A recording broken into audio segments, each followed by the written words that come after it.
ಏನು ವಿಚಿತ್ರವಾದ ಕೆಲವು ನಡೆಗಳನ್ನ ತೋರಿಸಿದ್ರು ಅದ್ಯಾವುದು ಲೆಕ್ಕಕ್ಕೆ ಬರದೆ ಅಷ್ಟೂ ಮಕ್ಕಳನ್ನ ಅವನು ವಿವಾಹವಾಗಿ ಕರ್ಕೊಂಡು ಹೋದ ಅನ್ನುವ ಪ್ರಸಂಗವನ್ನು ನಾವು ನೋಡಿದ್ವಿ. ಅದಾದ ನಂತರ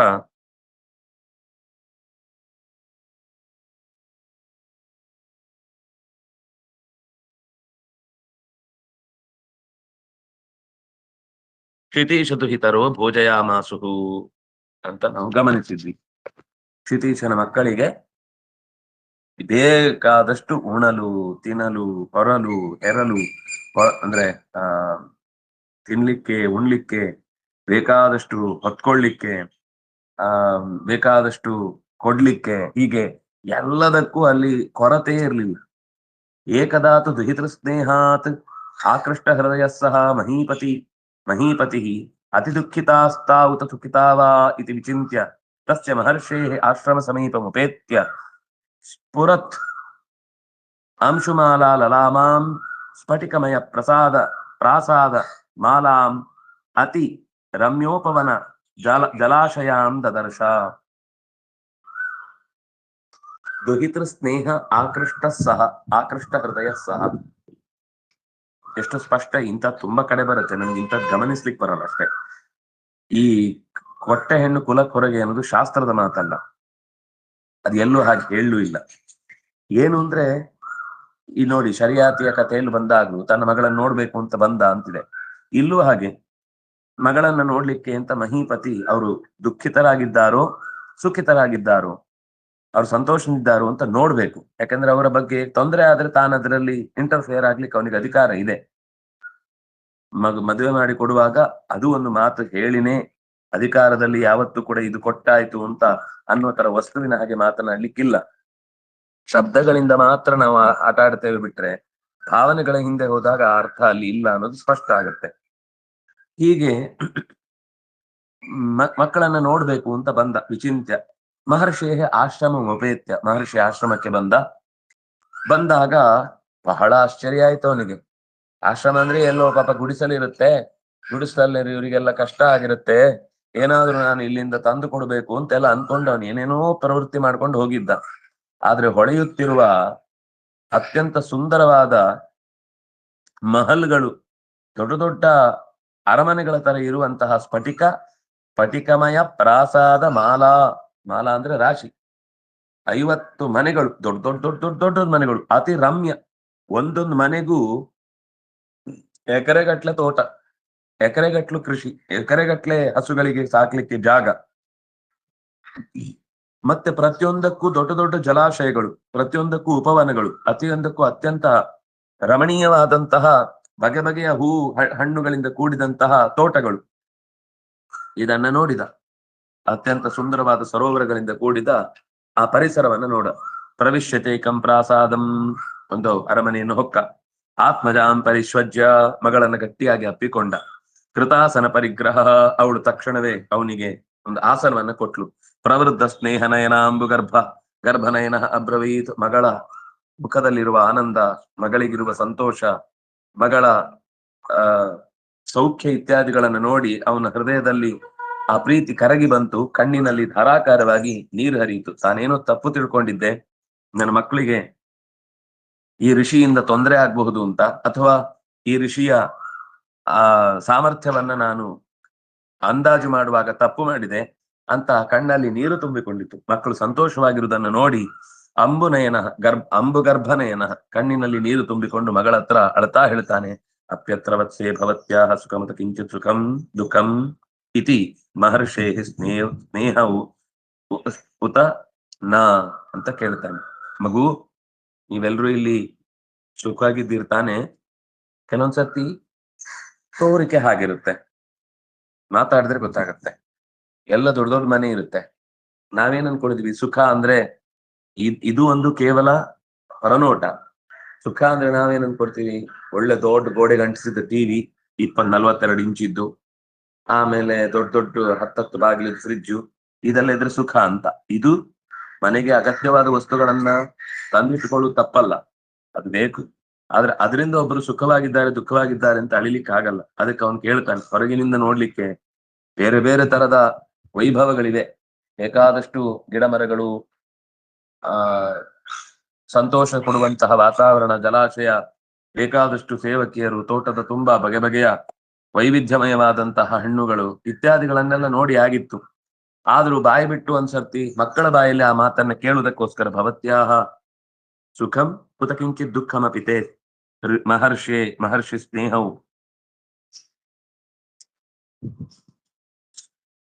ಸ್ನೇಹವಾನ್ ಕುತನ. ಮಹರ್ಷಿಯು ಅತ್ಯಂತ ಸ್ನೇಹಮಯವಾಗಿ ನಡ್ಕೊಳ್ತಾ ಇದ್ದಾನೋ ಇಲ್ವೋ, ಕೊಡುವುದಕ್ಕೆ ಬೇಕಾದಷ್ಟು ಕೊಡ್ತಾನೆ. ಆದ್ರೆ ಮಾತಿನಲ್ಲಿ ಅಥವಾ ವರ್ತನೆಯಲ್ಲಿ ಮುಗುಮ್ಮಾಗಿದ್ರೆ ಆಗ ಅಷ್ಟೆಲ್ಲ ಸೌಖ್ಯವನ್ನು ಕೊಟ್ಟು ಉಪಯೋಗ ಇಲ್ಲ. ಅದನ್ನು ಅವನು ಕೇಳ್ತಾನೆ. ಚೆನ್ನಾಗಿ ಮಾತಾಡ್ತಾನ ಸೌಭರಿ, ನಿಮ್ಮ ಜೊತೆಗೆಲ್ಲ ಮೈತ್ರಿಯಿಂದ ಇದ್ದಾನ, ನಿಮ್ಮೆಲ್ರಿಗೂ ಸಮಯವನ್ನ ಕೊಡ್ತಾನ, ನಿಮ್ಮೆಲ್ರಿಗೂ ಒಳ್ಳೆಯ ಸ್ನೇಹವನ್ನ ತೋರಿಸ್ತಾನ. ಸ್ಮರ್ಯತೆ ಸ್ಮದ್ಗೃಹವಾಸ ಇತ್ಯುಕ್ತ ತಂತನಯ ಪತಿಂ ಪಿತರಂ ಆಹ. ಅಂದ್ರೆ ಅಪ್ಪನ ಹತ್ರ ಇರ್ಬೇಕಿತ್ತು, ಅಮ್ಮನನ್ನ ಮಾತಾಡಿಸ್ಬೇಕಿತ್ತು ಅಂತ ನಿಮ್ಗೆ ಯಾವಾಗಾದ್ರೂ ಅನ್ಸುತ್ತಾ? ಅಸ್ಮದ್ಗೃಹವಾಸ, ಅಪ್ಪನ ಮನೆಗೆ ಹೋಗ್ಬೇಕಿತ್ತು ಅಂತ ನಿಮ್ಗೆ ಯಾವತ್ತಾದ್ರೂ ಅನ್ನಿಸ್ತಾ ಅಂತ ಮಗಳನ್ನ ಅಥವಾ ಅಷ್ಟೂ ಮಕ್ಕಳನ್ನ ಕೇಳಿದಾಗ ತನಯಾಹ ಪಿತರಂ ಆಹ. ಆ ತನಯ ಮಗಳು ತಂದೆಯನ್ನು ಕುರಿತು ಹೇಳ್ತಾಳೆ, ತಾತ ಅತಿರಮಣೀಯ ಪ್ರಾಸಾದ ಅತಿ ಮನೋಜ್ಞ ಮುಪಮನಮೇತೆ ಕಲವಾಕ್ಯ ವಿಹಂಗವ ಅಭಿರುತಾ ಪ್ರೋತ್ಫುಲ್ಲ ಪದ್ಮಾಕರ ಜಲಾಶಯ ಮನೋನುಕೂಲ ಭಕ್ಷ್ಯ ಭೋಜ್ಯಾನುಲೇಪನ ವಸ್ತ್ರಭೂಷಣಾದಿ ಭೋಗೋ ಮೃದೂನಿ ಶಯನಾಸನಾನಿ ಸರ್ವ ಸಂಪತ್ ಸಮೇತಂ ಮೇ ಗಾರ್ಹಸ್ಥ್ಯಂ. ಅಪ್ಪ ಚಿಂತಿಸಬೇಡಪ್ಪ, ಮಕ್ಕಳ ಬಗ್ಗೆ ನಿನಗೆ ಖಂಡಿತ ಪ್ರೀತಿ ಇದೆ ಅಂತ ನನಗೆ ಅರ್ಥ ಆಗ್ತಾ ಇದೆ. ಮಕ್ಕಳ ಬಗ್ಗೆ ನಿನಗೆ ತುಂಬಾ ಕಾಳಜಿ ಇದೆ ಅಂತ ನನಗೆ ಗೊತ್ತಾಗ್ತಾ ಇದೆ. ಅತಿ ರಮಣೀಯ ಪ್ರಾಸಾದ, ಈ ಮನೆಯಲ್ಲಿ ನಮಗೆ ಕೇಳಿದ್ದು ಸಂಕಲ್ಪಿಸುವುದಕ್ಕಿಂತ ಮುಂಚೆನೆ ಸಿಗುತ್ತೆ. ಎತ್ತರದ ಮಹಲಿನ ರತ್ನ ಮುತ್ತುಗಳಿಂದ ಖಚಿತವಾದಂತಹ ಗೋಡೆಗಳು ಎಲ್ಲ ಕಡೆ ತುಂಬಿ ತುಳುಕ್ತಾ ಇದೆ. ಅತಿ ಮನೋಜ್ಞವಾದಂತಹ ಉಪವನಗಳು, ಒಳ್ಳೆ ಕಲಕಲ ಅಂತ ಶಬ್ದ ಮಾಡುವಂತಹ ಹಕ್ಕಿಗಳ, ಅಲ್ಲಿ ಆ ಕಡೆಯಿಂದ ಹಂಸಗಳು, ಗಿಳಿಗಳು, ಎಲ್ಲವೂ ನವಿಲುಗಳು, ನಾವು ಬೇಕಾದನ್ನ ಬೇಕಾದ ಹೊತ್ತಿಗೆ ಕೇಳಲಿಕ್ಕೆ ಅನುಕೂಲಕರವಾದಂತಹ ರೀತಿಯ ಧ್ವನಿಯನ್ನ ಉಲಿಯುವಂತಹ ಹಕ್ಕಿಗಳ ರಾಶಿ, ಪ್ರೋತ್ಫುಲ್ಲ ಸದಾ ಅರಳಿರುವಂತಹ ಪದ್ಮಾಕರಗಳು, ಅದರಿಂದ ತುಂಬಿದ ಜಲಾಶಯಗಳು, ಮನಸ್ಸಿಗೆ ಅನುಕೂಲಕರವಾದಂತಹ ಭಕ್ಷ್ಯ ಭೋಜ್ಯ, ಮೈಗೆ ಹಾಕೊಳ್ಳಿಕ್ಕೆ ಗಂಧ ಚಂದನಾದಿ ಲೇಪನಗಳು, ಒಳ್ಳೆಯ ಉಡುವುದಕ್ಕೆ ವಸ್ತ್ರಗಳು, ತೊಡುವುದಕ್ಕೆ ಒಳ್ಳೆಯ ಬಂಗಾರದ ಆಭರಣಗಳು, ಬಗೆ ಬಗೆಯ ಭೋಗಗಳು, ಒಳ್ಳೆಯ ಮೃದುವಾದ ಮಾತುಗಳು ಮತ್ತು ಶಯನ ಆಸನಗಳು, ಮಲ್ಕೊಳ್ಳಿಕ್ ಹೋದ್ರೂ ಮೆತ್ತಗೆ, ಹಾಸಿಗೆ ಹೋದ್ರು ಅಂದ್ರೆ ಕೂತ್ಕೊಳ್ಳಿಕ್ ಹೋದ್ರು ಮೆತ್ತಗೆ, ಎಲ್ಲ ಕುಶನ್ ಸೀಟುಗಳು. ನಾವ್ ಇವತ್ತು ಅನ್ಕೊಳ್ತಾ ಇರ್ತೇವೆ, ಓ ದೇವ್ರೆ ನಮ್ಗೆ ಈ ಕಾಲದಲ್ಲಿ ಏನ್ ಫೋಮ್ ಬೆಡ್ ಅದು ಇದು ಎಲ್ಲ ಇದೆ. ನೋಡಿ, ಎಲ್ಲಾ ಕಾಲದಲ್ಲೂ ಏನ್ ಬೇಕಿರುತ್ತೋ ಅದು ಆ ಕಾಲದಲ್ಲಿ ಇರುತ್ತೆ. ನಮ್ಗೆ ಅದರ ಬಗ್ಗೆ ಹೆಚ್ಚಿನ ಕುತೂಹಲ ಬಯಕೆಗಳು ಇಲ್ಲದೆ ಇರುವುದರಿಂದ ಅದನ್ನ ಬಿಟ್ಟಿರ್ತಾರೆ ಅಂತ ಬಿಟ್ರೆ, ಪಾಪ ಹಿಂದಿನವರೆಲ್ಲ ಚಾಪೆನೆ ಗತಿ ಅಂತ ನಾವ್ ಅನ್ಕೊಂಡ್ರೆ ನಮ್ಮಷ್ಟು ಮೂರ್ಖರಿನ್ನು. ಹಂಸತೋಲಿಕಾ ತಲ್ಪ ಅಂತ ಅನ್ನೋ ಶಬ್ದ ಈ ಕುಶನ್ ಸೋಫಾ ಹುಟ್ಟುವ ಮುಂಚೆನೆ ಇತ್ತು. ಹಕ್ಕಿಗಳ ಗೂಡಿನಿಂದ ಉದುರಿದ ಈ ಪುಕ್ಕಗಳು, ಆಮೇಲೆ ಬಗೆ ಬಗೆಯ ಕೆಲವು ಮೆತ್ತನೆಯ ಹುಲ್ಲುಗಳೆಲ್ಲ ಇರ್ತವೆ. ಅದನ್ನೆಲ್ಲ ಸಂಗ್ರಹ ಮಾಡಿ ತಂದು ಕೊಡ್ತಿತ್ತು. ಅದಕ್ಕೋಸ್ಕರ ಟ್ರೈನಿಂಗ್ ಇರ್ತಿತ್ತು ಹಕ್ಕಿಗಳಿಗೆ. ಎಲ್ಲ ಹಕ್ಕಿಗಳು ಅದನ್ನು ತಂದು ಕೊಡ್ತಾರೆ. ಅದನ್ನ ತುಂಬಿಸಿ ಒಂದು ದೊಡ್ಡ ಬೆಡ್ ಅನ್ನು ತಯಾರಿಸಿ ಅದರಲ್ಲಿ, ಮತ್ತದು ಆರೋಗ್ಯಪೂರ್ಣವೂ ಕೂಡ. ಇದರ ಹಾಗೆ ದೇಹಕ್ಕೆ ಹೀಟ್ ಆಗಿ ಮೈ ಕೈಯೆಲ್ಲ ನೋವಾಗಿ ಇನ್ನಷ್ಟು 4 ದಿವಸ ಇನ್ನು ಕೆಳಗನೆ ಮಲಗುವ ಹಾಗಾಗಿ ಇನ್ಯಾವತ್ತು ಬೆಡ್ ಹತ್ಲಿಕ್ಕೆ ಇಲ್ಲ ಅಂತ ಹೇಳುವಂತ ಪರಿಸ್ಥಿತಿ ಬರಲ್ಲ. ಏನೇ ಮಾಡಿದ್ರು ಅತ್ಯಂತ ಭೋಗದ ವಸ್ತುಗಳು ಅಂತ ಅವರು ನಾಳೆಗೆ ಅದು ತೊಂದರೆ ಆಗಬಾರ್ದು ಅನ್ನೋ ರೀತಿಯಲ್ಲಿ ಅವರ ಆಲೋಚನೆಗಳಿರ್ತಿದ್ರು. ಈಗ ಏನಂದ್ರೆ ತೋರಿಸ್ಲಿಕ್ಕೆ ಚೆನ್ನಾಗಿದ್ರೆ ಸರಿ, ಕೂತಾಗ ಅಂಡೆ ಚುಚ್ಚಿದ್ರು ತೊಂದರೆ ಇಲ್ಲ. ಅವ್ರು ಹಾಗಲ್ಲ, ನಿಮ್ಗೆ ಕಾಣ್ಲಿಕ್ಕೆ ಏನಿಲ್ಲ ಅಂದ್ರೂ ತೊಂದ್ರೆ ಇಲ್ಲ, ಕೂತಾಗ ನಿಮ್ಗೆ ಆನಂದ ಆಗ್ಬೇಕು. ಅದು ಮೆತ್ತನೆ ಇದೆ, ಅದೆಲ್ಲ ನಿಮ್ಗೆ ಕಣ್ಣಿಗೆ ಕಾಣದೇ ಇದ್ರು ಮೈಗೆ ಅನುಭವಕ್ಕೆ ಬಂದ್ರೆ ಸಾಕು ಅನ್ನುವ ರೀತಿಯ ಸರ್ವ ಸಂಪತ್ ಸಮೇತಂ. ಯಾವುದಕ್ಕೂ ಕೊರತೆ ಇಲ್ಲ. ಸಂಪತ್ತಿ ಕೊರತೆ ಇಲ್ಲ, ಮಾತಿ ಕೊರತೆ ಇಲ್ಲ, ವಸ್ತುಗಳಿಗೆ ಕೊರತೆ ಇಲ್ಲ, ಬದುಕಲಿಕ್ಕೆ ಕೊರತೆ ಇಲ್ಲ, ವಸ್ತುಗಳಿಗೆ ಕೊರತೆ ಇಲ್ಲ. ಏನೂ ಕೊರತೆಗಳಿಲ್ಲದೆ ಸರ್ವ ಸಂಪತ್ ಸಮೇತಂ ಮೇ ಗಾರ್ಹಸ್ಥ್ಯಂ, ಸಂಪೂರ್ಣವಾದ ಗೃಹಸ್ಥ ಧರ್ಮದ ಪೂರ್ಣ ಅನುಭವವನ್ನ ಇಲ್ಲಿ ಪಡಿತಾ ಇದ್ದೇವಪ್ಪ. ತಥಾಪಿ ಕೇನವ ಜನ್ಮಭೂಮಿ ನ ಸ್ಮರ್ಯತೆ, ಆದರೆ ಅದರ ಅರ್ಥ ನಿಮ್ಮನ್ನು ಮರೀತಿದ್ದೇವೆ ಅಂತ ಅರ್ಥ ಅಲ್ಲ. ನೀವು ನಮ್ಮನ್ನು ಹೇಗೆ ನೋಡ್ಕೊಂಡಿದ್ದೀರೋ ಹಾಗೇನೇ ಇವ್ರು ನೋಡ್ಕೊಳ್ತಾ ಇದ್ದಾರೆ ಅಂತ ನಮಗೆ ನೆನಪಾಗುತ್ತೆ. ಇಲ್ಲಿ ಏನೋ ಸಿಗ್ಲಿಲ್ಲ ಅನ್ನುವ ಕಾರಣಕ್ಕೆ ನಮ್ಗೆ ಅರಮನೆ ನೆನಪಾಗಲ್ಲ. ಜನ್ಮಭೂಮಿ ಯಾವತ್ತಾದ್ರೂ ಮರೀಲಿಕ್ಕಿದೆಯಾ? ಖಂಡಿತ ನಿಮ್ಮನ್ನ ನಾವು ಮರೆತು ಇಲ್ಲಿ ಬದುಕ್ತಾ ಇಲ್ಲ. ಆದ್ರೆ ನಿಮ್ಮ ನೆನಪು ಹೇಗಾಗುತ್ತೆ ಅಂದ್ರೆ, ನೀವು ಕೊಟ್ಟ ಸಂಸ್ಕಾರ, ನೀವು ಕೊಟ್ಟಿರುವಂತಹ ಸೌಖ್ಯ, ಇದೆಲ್ಲವೂ ಕೂಡ ನಮಗೆ ಇಲ್ಲೂ ಸಿಗ್ತಾ ಇದೆ ಎಂದಾಗ ನಮ್ಮಪ್ಪನ ಮನೆ ತರದ್ದೇ ಹಾಸಿಗೆ, ನಮ್ಮಪ್ಪನ ಮನೆ ತರದ್ದೇ ಬೇರೆ ಬೇರೆ ಘಟನೆಗಳು, ವಸ್ತುಗಳು ಕಂಡಾಗ ನಿಮ್ಮ ನೆನಪಾಗುತ್ತೆ. ತತ್ಪ್ರಸಾದಾತ್ ಇದಂ ಅಶೇಷಮತಿ ಶೋಭನಂ. ಬಹುಶಃ ಇದೆಲ್ಲದಕ್ಕೂ, ಈ ಸೌಖ್ಯಕ್ಕೆ ಕಾರಣ ನಿಮ್ಮ ತಪಸ್ಸು ಅಂತ ನಾವು ನೆನೆಸ್ತೇವೆ. ನೀವು ನಮ್ಮನ್ನ ಮದುವೆ ಮಾಡಿ ಕೊಡದೇ ಇದ್ರೆ, ನೀವು ಒಪ್ಪಿಕೊಳ್ಳದೇ ಇದ್ರೆ, ಮಕ್ಕಳು ಚೆನ್ನಾಗಿರ್ಬೇಕು ಅಂತ ಅನ್ನುವ ಆಸೆಯನ್ನ ನೀವು ನಿರಂತರ ಪಡದೆ, ಹೇಗೋ ಒಂದು ಕೈ ಸಾಗಿದ್ರೆ ಸಾಕು ಅಂತ ಅಪೇಕ್ಷೆ ಪಡದೇ ಇದ್ರೆ ನಮ್ಗೆ ಈ ಗತಿ ಬರ್ತಿರ್ಲಿಲ್ಲ. ಆದ್ರೆ ಅಪ್ಪನಾಗಿ ನೀವು ನಮ್ಮ ಮೇಲೆ ಅನುಗ್ರಹಿಸಿದ ಮಾತುಗಳು, ಅನುಗ್ರಹದ ದೃಷ್ಟಿ, ತ್ವತ್ಪ್ರಸಾದಾತ್, ನಿಮ್ಮ ಪ್ರಸನ್ನತೆ ಅನ್ನುವುದೇ ಅಶೇಷಮತಿ ಶೋಭನಂ. ಇಲ್ಲಿರುವ ಒಂದೊಂದು ಕೂಡ ನಮ್ಮ ಬದುಕಿಗೆ ಶೋಭನವಾದದ್ದು. ಕಿಂತು ಏಕಂ ಮಮೈತ ದುಃಖ ಕಾರಣಂ ಅಸ್ಮದ್ ಗೃಹಾತ್ ಮಹರ್ಷಿ ಅನ್ಯಂ ಅಯಂ ಮದ್ಭರ್ತ ನ ನಿಷ್ಕ್ರಾಮತಿ ಇತಿ ಮಮೈವ ಕೇವಲಂ ಅಪ್ರತೀತ್ಯ ಸಮೀಪ ಪರಿವರ್ತಿ ನಾಣ್ಯ ಅಸಾ ಅಸ್ಮಾನ್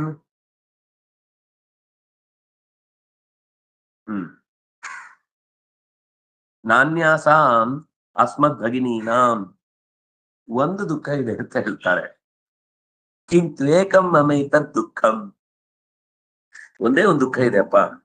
ದುಃಖಕ್ಕೆ ಕಾರಣ ಏನು ಅಂದ್ರೆ, ಯಾವಾಗ್ಲೂ ಗಂಡ ನನ್ನನ್ನು ಚೆನ್ನಾಗಿ ಮಾತಾಡಿಸ್ತಿರ್ತಾನೆ, ನನ್ನೊಟ್ಟಿಗೆ ಇರ್ತಾನೆ, ನಂಗೆ ಬೇಕಾದ್ದೆಲ್ಲ ಕೊಡ್ತಾನೆ, ನನ್ನ ಸಂತೋಷಕ್ಕೆ ಯಾವತ್ತೂ ಕೂಡ, ಯಾವ ಕ್ಷಣದಲ್ಲೂ ಕೂಡ ಇಂಥದ್ದಿಲ್ಲ, ಇಂಥದ್ದಾಗ್ಲಿಲ್ಲ, ಇಂಥದ್ದಾಗಲ್ಲ ಅಂತ ಒಂದೇ ಒಂದು ಮಾತು ಹೇಳಲ್ಲ. ಅಸ್ಮದ್ ಗೃಹ, ನಮ್ಮ ಮನೆಯಿಂದ ಅವ್ನು ಹೊರಗಡೆನೆ ಕಾಲಿಡಲ್ಲ. ಏನ್ ಬೇಕೋ ಅದೆಲ್ಲವನ್ನು ಇಲ್ಲಿಗೆ ತಂದು ಕೊಡ್ತಿರ್ತಾನೆ. ನಾನು ಕೇಳ್ಬೇಕು ಅಂದಾಗ ಅದು ಅಲ್ಲಿರುತ್ತೆ. ಅಯಂ ಅಸ್ಮತ್ ಭರ್ತ, ಅಯಂ ಭರ್ತ, ನನ್ನ ಜೊತೆಗಿರುವ ನನ್ನ ಗಂಡ, ನನ್ನ ನಿಷ್ಕ್ರಾಮತಿ, ಮನೆಯಿಂದ ಹೊರಗೆ ಹೋಗಲ್ಲ. ಕೇವಲಂ ಅತಿ ಪ್ರೀತ್ಯ, ಎಷ್ಟು ಪ್ರೀತಿಸ್ತಾನೆ ಅಂತಂದ್ರೆ ನಾನು ಬಿಟ್ಟ ಬೇರೆ ಜಗತ್ತಿಲ್ಲ ಅನ್ನುವಷ್ಟು ಅತಿ ಪ್ರೀತ್ಯ. ಮಮ ಸಮೀಪ ಪರಿವರ್ತಿ, ನನ್ ಸುತ್ತನೇ ಸುತ್ತಾ ಇರ್ತಾನೆ.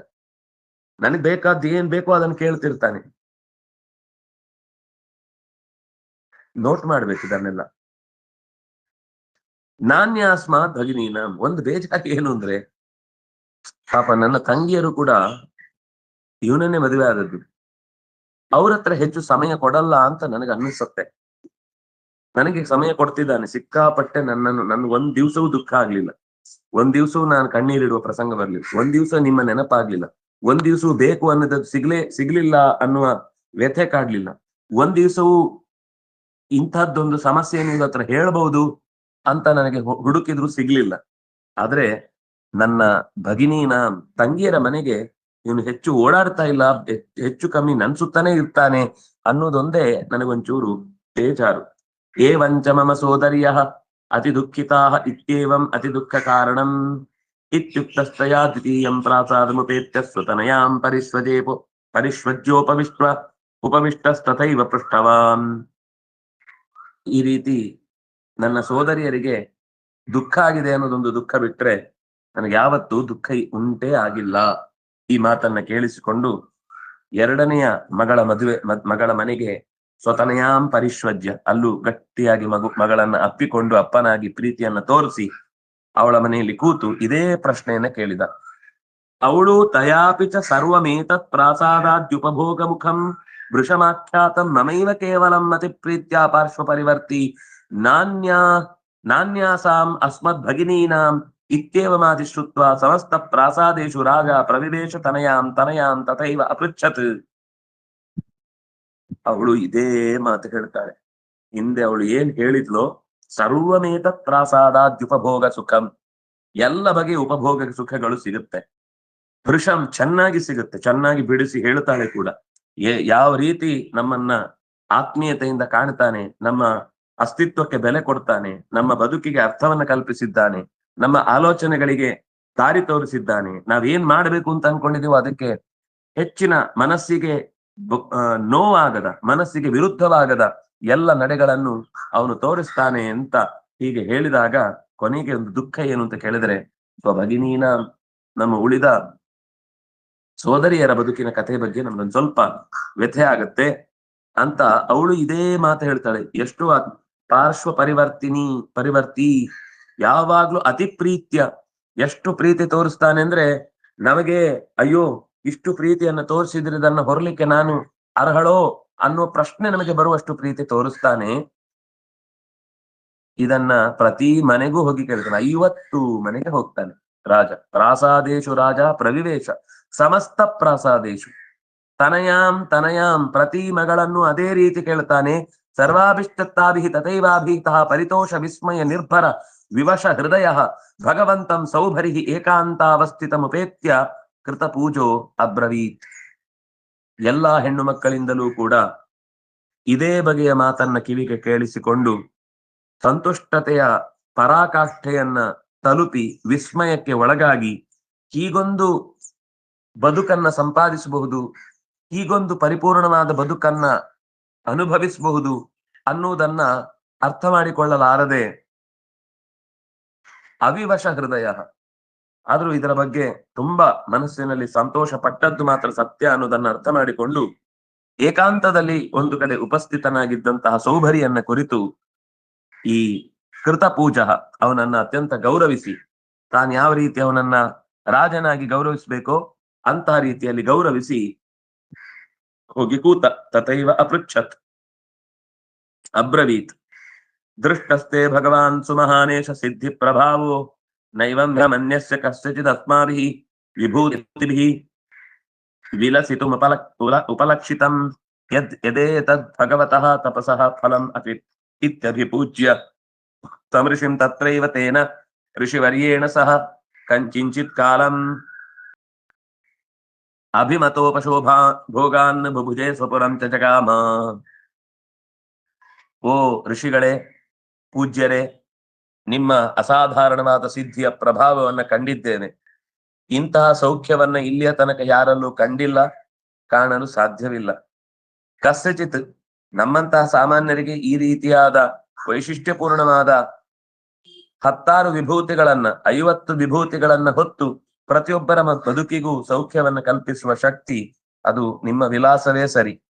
ಇದು ಭಗವಂತನನ್ನ ಮೆಚ್ಚಿಸಿದ್ದರ ಫಲ. ತಪಸ್ಸು ಮಾಡಿದರೆ ಯಾವ ರೀತಿ ಫಲವನ್ನು ಅನುಭವಿಸಬಹುದು ಅಂತ ಲೋಕಕ್ಕೆ ತೋರಿದ ಫಲ ಅಂತ ಹೇಳಿ ಅವನನ್ನ ಇನ್ನಷ್ಟು ಚೆನ್ನಾಗಿ ಗೌರವಿಸಿದ. ಅವನು ಕೂಡ ರಾಜನನ್ನ ಅತ್ಯಂತ ಪ್ರೀತಿಯಿಂದ ಆತಿಥ್ಯ ಮಾಡಿದ. ಇಲ್ಲೇ ಇರಿ, ಎಲ್ಲೂ ಹೋಗ್ಬೇಡಿ ಅಂತ ಋಷಿ ಆ ತಂದೆಗೂ ಕೂಡ ಕೇವಲ ಮನೆಯವರಿಗೆ ಮಾತ್ರ ಅಲ್ಲ, ಮನೆಯಲ್ಲಿ ಯಾರು ಬಂದು ಆತಿಥ್ಯವನ್ನ ಪಡಿಲಿಕ್ಕೆ ಅರ್ಹರು ಅವರಿಗೂ ಆ ಆತಿಥ್ಯ ನಡೀತಿತ್ತು ಅನ್ನುವ ಹಾಗೆ ಋಷಿವರಿಯ ಸ್ವತಃ ತಾನೇ ಇಲ್ಲೇ ಇರಬೇಕು ನೀವು ಅಂತ ಅವರ ಸೇವೆಯನ್ನ ಮಾಡಿ, ಆ ಮಾಂಧಾತೃವಿನ ಸೇವೆಯನ್ನ ಮಾಡಿ ಇಲ್ಲಿ ದೊರಕಬಹುದಾದ ಎಲ್ಲ ಉಪಭೋಗಗಳಿಗೆ ಅವನನ್ನ ಒಳಪಡಿಸಿ ಸಂತೋಷದಿಂದ ಆ ಸೌಖ್ಯಗಳನ್ನ ಉಂಡ. ಯಾರು? ಮಾಂಧಾತೃ. ಉಂಡು ಸ್ವಪುರಂಚ ಜಗಾಮ, ಮರಳಿ ತನ್ನ ಮನೆಗೆ ಸೇರಿದ ಅನ್ನುವ ಕಥೆಯನ್ನ ಹೇಳಿ ಮತ್ತೆ ಮುಂದೇನಾಯ್ತು ಅನ್ನೋದನ್ನ ನಾಳೆ ನೋಡೋಣ. ಶ್ರೀ ಹರಿಪ್ರಿಯತಾಂ ಶ್ರೀ ಕೃಷ್ಣಾರ್ಪಣಮಸ್ತು.